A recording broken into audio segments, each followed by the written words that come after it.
26 Aralık Cuma ve biz Anıtkabir'deyiz. 150 kişilik ekibimizle Ankara gezimize başlamış bulunmaktayız. Bu gezinin düzenlenmesinde emeği geçen herkese çok teşekkür ederiz. Nefes al. Yavaş!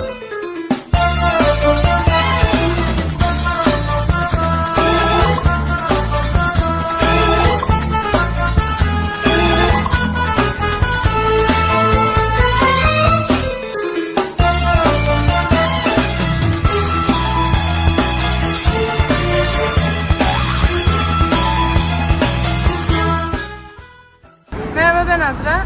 Bugün Ankara'dayız. İlk olarak Anıtkabir'e gittik. Sonra ikinci meclise geldik. Ulu Önder Kemal Atatürk Lisesi arkadaşlarım ülkeye kadar bu ülkeye yapmış olduğu katkılarda görmüş olduk. Ve arkadaşlarımızla çok iyi vakit geçirmiş olduk bu gezide. Yeni nesil konulara yetkinlere